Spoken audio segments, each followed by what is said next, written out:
plan to cheat. You picked John Kramer? As many of us sadly know by now, Saw 11 has been canceled. Sort of. Blumhouse recently got a stake in the franchise and plans on rebooting the series with the original director James Wan creatively in control. It's a bittersweet scenario as they seem to be throwing out the very cool sounding script for what could have been the Saw X follow-up that so many fans really want to see. Today, however, we may have just gotten some new details on this unused script. Let's talk a little bit about what could have been.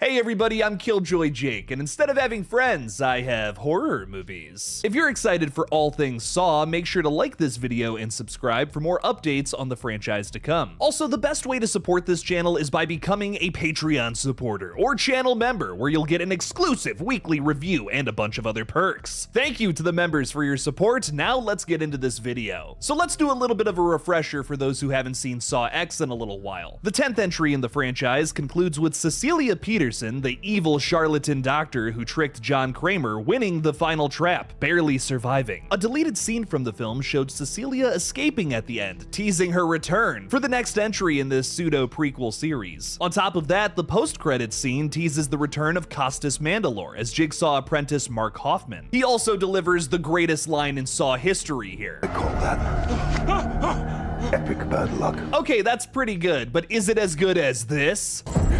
Look at me!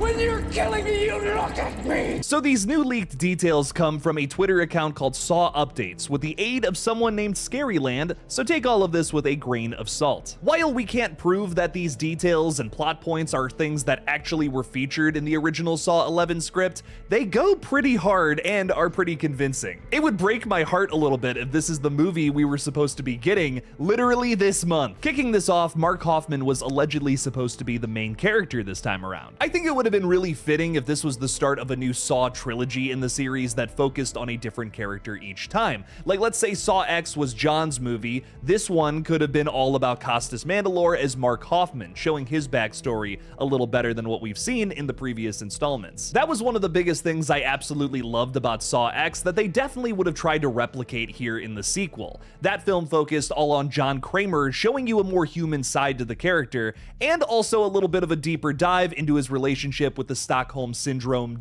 Amanda Young. In Saw 11, could we have explored some of the tension between the two main Jigsaw apprentices here, Amanda Young and Mark Hoffman, who notoriously don't really like each other all that much? Last minute tweaks.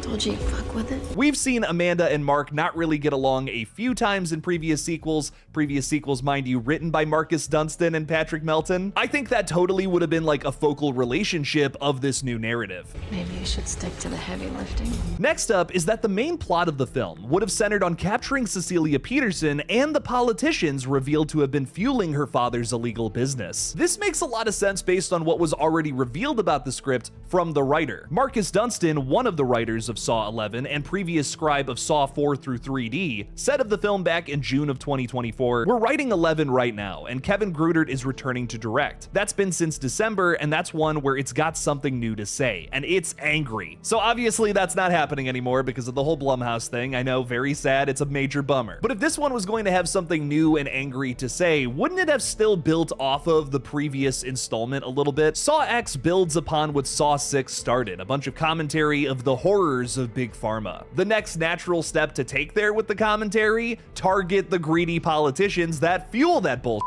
While all of this could just be made up, it does feel like the next obvious step to take with this commentary angle of this story that's kind of going on here. I personally would have really enjoyed seeing that. I like when Saw has something to say. That's why I think Saw X and Saw 6 are two of my favorite films in this entire series. As a matter of fact, that was downright slick. Speaking of the games, they're not taking place on Capitol Hill or anything like that, but rather a prison. Here, one of the victims gives away the location of Cecilia Peterson, which likely would have led into a third act focusing on her. The prison setting sounds like a perfect grungy place to set a Saw film and definitely hits on those same angry vibes described of the script. It probably would have been comforting to see politicians with certain ideologies hanging out in prison where they belong. Now, before we talk about Cecilia's fate, we do have to talk about one of the traps that was revealed. One victim would have found themselves in a giant metal box where their body would have been compressed into a small meat cube if they failed their game. What? Wait, I have so many questions about the logistics of this trap. So wait, like what's the game there if you're just gonna get compressed? How do you get out? Maybe this could have been one of Hoffman's inescapable traps. I mean, think about it. If this is supposed to be the prequel Mark movie where he's the star of it, could we not see the origins of this guy making traps that were inescapable with the purpose of just punishing rather than redemption? That would totally tie into some of his decisions that he makes in some of the later sequels. Again, sequels written by Marcus Dunstan and Patrick Melton, man. Cecilia Peterson was going to get a gruesome fate here too. Allegedly, Cecilia dies at the hands of Amanda Young in a game where both of them could die. Does Mark put Amanda in another trap? God, this girl has gone through some bullshit between the reverse bear trap and that needle pit. I don't think any of us will ever forget the needle pit. What's wrong with you? Well, hey, at least she gets her revenge on Cecilia here. So when's your test, detective?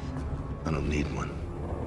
Again, it totally makes sense for this movie to focus on the relationship between Mark and Amanda, who again had a lot of tension and anger between the two throughout a lot of the other sequels. This makes sense to be a natural conclusion to all of that while still keeping everybody alive for the stories that follow. You're still dragging your knuckles on the ground. What do you know about life? Man, this sounds like it would have been a pretty satisfying sequel, especially seeing Cecilia Peterson finally die. Unfortunately, it doesn't seem to be the direction that Blumhouse or Atomic Monster is willing to take. James Wan has said of the reboot, however, I definitely want to find a way for the next movie to be respectful of what fans love, whilst finding a new audience for it. It's a 20-year-old franchise, and I do think finding a fresh start to some degree is important while still staying true to the world we created. Third-party source viewer Anon has stated that they still plan on casting Tobin Bell as Jigsaw here, however, which gives me hope that this isn't some sort of shitty remake. Nobody wants to see Timothée Chalamet laying on that bathroom floor covered in blood. Overall, I think I'm still optimistic for the future of Saw. I mean, hey, at least we still have some sort of project on the horizon. It does sound to me like they're doing some sort of schism in the timeline, maybe like a Halloween 2018 thing where they erase all the sequels and just tell a story based off of the original film. I'd personally rather get this Saw 11, but it just seems like us Saw fans are having Epic bad luck. What do you guys think about Saw 11 or this apparent Saw reboot? Let me know down in the comments below. Also, I always forget to say this in my Saw videos, but tell me if you're going to SawCon this year. I want to meet up with some friends. Is this joke getting old? Definitely not. Thank you all for watching. Please subscribe, and as always, don't forget to kill it out there, y'all.